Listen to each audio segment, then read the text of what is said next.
목요일 밤 11시 뉴스 코멘터리 막점 맞고 많은 시청 바랍니다. 뉴스의 이면을 꿰뚫어보는 본격 속마음 정치 토크쇼 뉴스 코멘터리 막점 맞고의 박지훈입니다. 네, 시사하는 개그맨 MC 장원입니다. 자, 오늘도 변함없이 두 사람 모셨습니다. 먼저 오창석 스펙농가 자리했습니다. 네, 안녕하세요. 오창석입니다. 안녕하세요. 네, 자, 국민의힘 황교안 부대변인 자리했습니다. 안녕하세요. 네, 안녕하십니까. 네, 오늘 의상이 굉장히 멋지십니다. 네, 좀 가을 분위기 좀 내봤습니다. 아, 멋을 많이 부리시는 게 당내 약간 기강행위 아닙니까? 아니 뭐 좀 젊은 층에게 좀 다가가고 라이더. 너무 딱딱한 모습 라이더 말고 좀 같아요. 편안한 되게 모습 보이려고. 네, 알겠습니다. 네, 그리고 김진아 서울신문 기자 자리했습니다. 네, 안녕하세요. 네. 김남국은 너무 심한 거 아닙니까? 장재원 의원님 왜 예의를 지키지 않으십니까? 왜 예의를 지키지 않으십니까? 왜 본인은 예의 지키지 않으면서 남한테 예의를 지키냐고. 감사 중지를 선포합니다.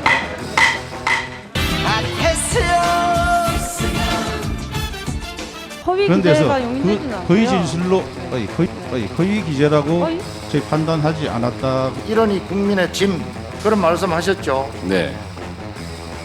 제가 짐이라 한 게 잘 하셨습니까? 국정감사에서 묻는데 예 그렇게 대답하고 싶습니까? 질문의 취지를 이해를 못하겠습니다. 자, 국감 시즌에 가장 바쁜 분들이 기자예요. 지금 뭐 방탄국회, 뭐 냉탕 국감 여러 가지 얘기가 있는데 기자로서 이번 국감 보면 어떤 좀 생각이 들던가요? 그러니까 국정감사가 1년에 한 번 있는 국회 꽃이라는 그런 명칭이 있잖아요. 그렇죠. 그래서 원래는 자정까지 야근을 해야 되는데 어허. 지금 정시 퇴근하고 있습니다. 저희 편집국장이 보실지 편해 보여요. 모르겠지만 편해 보여. 근데 제가 그렇게 물어보면 네. 편해 보여서 조금 좀 솔직히 올해는 좀 약간 편하고요. 맹탕에 깝다. 제 근무 시간을 보면 좀 알 수 있을 것 같습니다. 네, 이 국감이 너무 조용하다고 좀 느껴지는 게 이 국회의원분들이 약간 전투력이 좀 떨어진 것 같아요. 네. 그 지난 국감에는 보면 휴무 안 되면 벵갈 고양이라도 데려오지 않았습니까? 전 이번에 팽수 안 됐을 때 진짜 펭귄이라도 데려올 줄 알았거든요. 이런 패기와 끈기가 좀 사라진 거 아닌가라는 생각이 좀 들었습니다. 네. 이 국감은 야당의 시간이라고 하는데 뭔가 큰 거 한 방이 좀 없는 건지 아니면 몸을 사리시는 건지 한 방 없어요, 한 방? 아니 뭐 이제 사실 이제 상황적인 측면에서 이미 또 예견되어 있던 부분도 있으니까 뭐 상임위원장 같은 경우 이제 민주당이 지금 전석을 갖다가 다 차지하고 있고 네. 그러다 보니 증인 채택 문제, 특히나 국정감사 전날에는 국방위에서 이제 추미애 장관 아들 의혹과 관련된 증인이 전원 채택이 무산되면서 국방위가 이제 파행되기까지 했었습니다. 그래서 그때부터 어느 정도 이미 예상이 되어 있기 때문에 뭐 실제로 국민들이 궁금해하는 뭐 공무원 피격 사건이라든가 추미애 아들 장관 의혹이라든가 이런 부분에 대해서 명확한 증인을 불러서 좀 질의하기에는 일정 정도의 한계가 있었다. 정보위나 운영위 같은 경우 그렇죠. 남아있거든요. 그래서 거기서 라임 옵티머스라든가 아니면 그 이외의 사안에 대해서 좀 논의가 될 것 같습니다. 맞습니다. 지금 뭐니 해도 이번 국회, 국감의 최대 이슈는 옵티머스 라임 사태예요. 정무위잖아요, 해당 상임위가. 지금 어떤 상황입니까? 국정감사에 앞서서 옵티머스 자산운용 관련해서 펀드 치유하자 관련 이런 제목의 문건? 문건이 공개가 됐었는데 네. 거기에서는 보면은 정관계 로비 정황이 좀 담겨 있어서 그래서 발칵 뒤집어졌었습니다. 그래서 국감에서는 야당 의원들이 여기에 대해서 단순 펀드 사기가 아니라 이거는 아하. 정관계 로비 의혹이 있는 것 아니냐. 게이트다. 예, 게이트다. 이런 식으로 좀 집중 추궁을 했고요. 반대로 더불어민주당은 좀 분위기가 달랐던 게 사모펀드 사기 사태를 막지 못한 금융당국이 책임이 있다. 아. 이 책임론에 조금 집중을 해서 질의를 했었고요. 그렇죠. 그러다 보니까 또 새로운 사실도 밝혀진 게 그 진영 행정안전부 장관이 금융회사 직원 권유로 무려 가족이 5억 원을 투자를 했는데 네. 손실이 굉장히 크다고 합니다. 네. 네, 그렇고 또 더불어민주당에서는 기재위 소속이거든요. 네. 김경엽 의원이 지난해 1월 증권사 직원 권유로 옵티머스 1억 원을 1억 투자를 원. 했다는 사실이 네. 알려졌는데 여기서 끝나는 게 아니라 금융위 종합감사가 있는데 그때 또 모든 정황이 좀 털릴 것 같습니다. 지금 국민의힘에서는 이게 권력형 게이트다라고 맹공을 지금 퍼붓는데 어쩌죠? 갑자기 김부겸 전 회장의 옥중서신이 나왔어요. 정치권 파장이 상당히 큰데 자, 옥중서신 내용 서울신문에서 단독을 했더라고요. 네, 여기서 좀 깨알같이 홍보를 홍보가 하자면 됩니다. 예. 네. 저희 신문의 큰 단독이었습니다. 네, 네. 단독인데, 오랜만에 보는 단독이에요. 아유, 오랜만은 아니고 좀 자주 하지만 큰 단독이었는데 단독 하나 여기서도 하나 내주고 그렇죠. 가시죠. 어쨌든 그 옥중 서신의 내용이 그 김봉현 전 스타모빌리티 이분이 핵심이거든요. 그렇죠. 그 라임 사태. 지금 나온 의혹을 보면 더불어민주당 등 여권 관계자에 대한 그 연루 의혹이었는데 이게 좀 파장이 큰 이유가 현직 검사 그리고 또 야권 관계자까지 연루가 됐다라는 그런 의혹이었었거든요. 그 라임 펀드 돌려막기 의혹이 제기됐던 게 지난해 7월이었는데요. 네. 그때 검사 출신 A 변호사와 그 김 전 회장이 검사 3명에게 1,000만 원 상당의 술 접대를 했다고 합니다. 그때 이제 검사 중에 이제 접대를 받은 그 중 한 분이 얼마 후에 라임 사태에 투입됐다고 합니다. 또 야권 관계자 의혹이 제기된 거는 그 라임 펀드를 다시 팔자 이렇게 청탁을 하기 위해서 검사장 출신 야당 유력 정치인에게 수억 원을 지급했다고 하는데 네. 이분이 그 모 전 대표 최측근이라고 합니다. 그럼 그런 네. 딱 몇 명 없거든요, 사실은. 2명, 3명이 네. 뭐. 네. 그런 식으로 여러 가지 이제 의혹이 좀 제기된 상태입니다.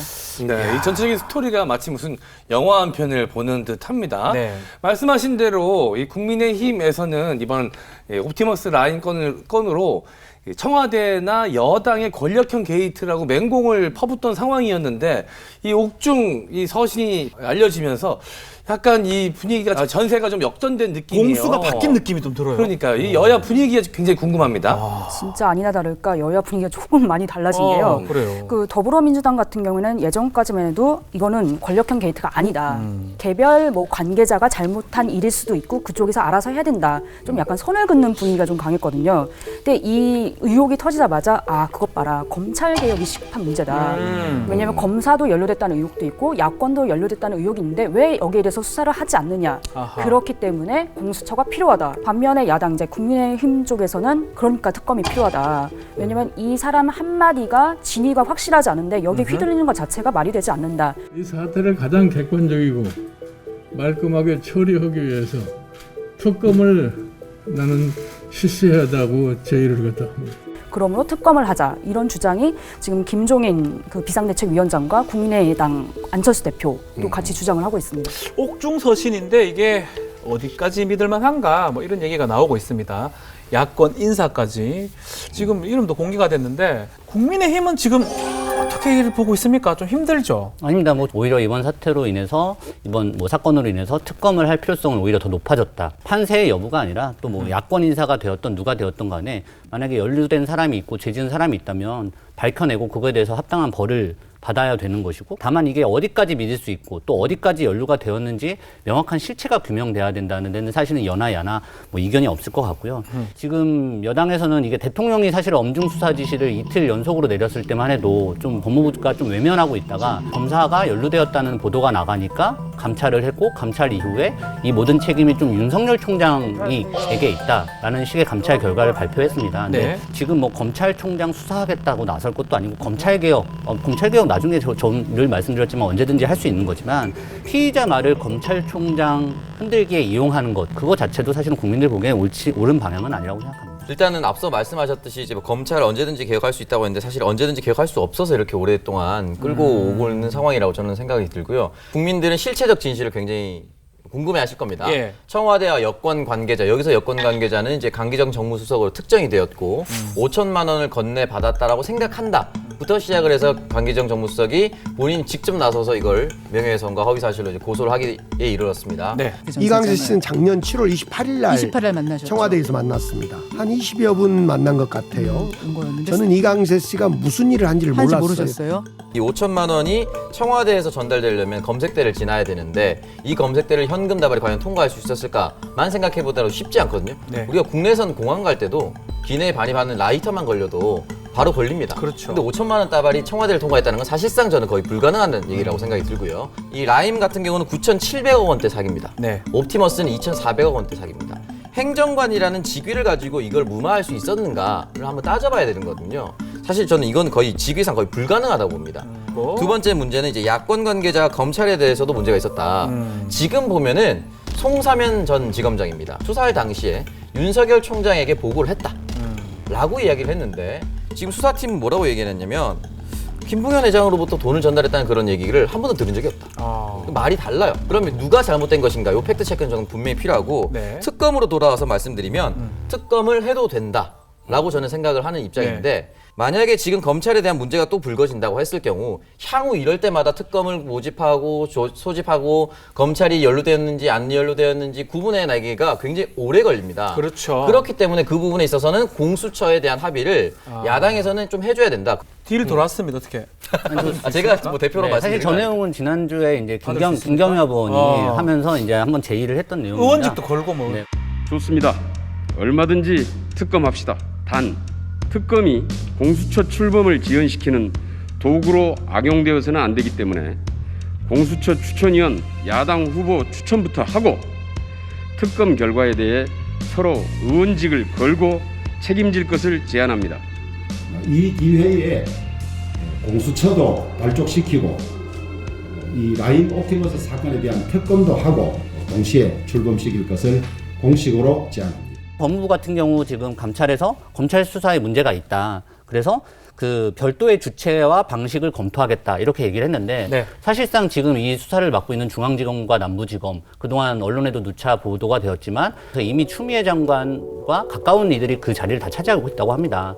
그러면 자 윤석열 총장이 지휘하는 어떤 그 검찰 수사를 못 믿겠다. 그럼 반대로 추 장관의 법무부가 지휘하는 그 수사를 국민들은 믿을 수 있겠습니까? 저는 그것도 마찬가지로 똑같이 믿을 수 없다면 제도적으로 자리 잡은 특검을 통해서 하자는 거는 당연한 수순이라고 생각합니다. 자, 옥중 서신이 나오면서 라임 옵티머스 사태가 상당히 이 쟁점이 더 많아질 것 같긴 합니다. 어려워요. 영어잖아요. 어렵습니다. 쉽지 않아요. 자, 앞으로 밝혀져야 할 핵심 의혹 우리가 뭐 짧게 한번 짚어보죠. 우리 김 기자님부터. 저는 이제 정치권을 출입하다 보니 네. 지라시 형태로 명단이 좀 돌기 시작했거든요. 그래요. 맞습니다. 그러면은 거기서 이름이 좀 흔하신 의원분들이 좀 있습니다. 그러면은 아 이분들이 투자를 하신 건가 또 이제 확인해 보면 아 나는 아니다. 이런 식으로 계속 확인 작업이 이루어지고 있거든요. 네.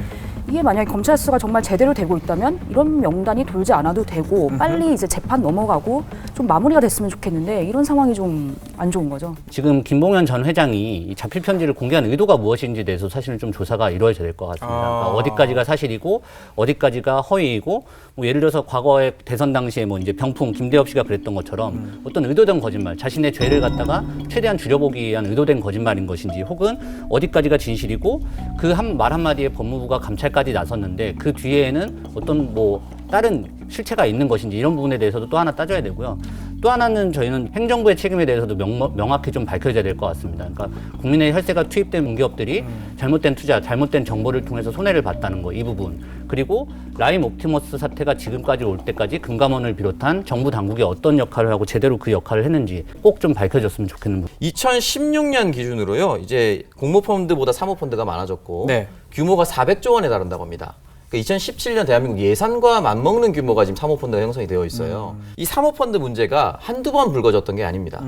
이 폰지 사기라고 하는 것이 1919년 국제 우편과 관련된 찰스 폰지가 있었던 사기 네. 사건입니다. 투자자로부터 돈을 받아서 일정 이자금이나 배당금을 주는 형태로 이제 불려나가는 것인데 이 부분에 대해서 아직도 100년이 지나도 흐트러지지 않고 이런 사기가 일어날 수 있다는 점이면 금감원이 앞으로 이 사모펀드를 어떻게 적절히 통제할 것인가 이 부분에 대해서 똑같은 피해자를 또 탄생하지 않게 하기 위해서는 정부 당국은 어떻게 할 것이며 재발 방지 대책은 무엇인지 이 부분까지 전 고려를 했으면 좋겠습니다. 뉴스 코멘터리 막점 막후입니다. 구독, 좋아요, 알림 설정 부탁드려요.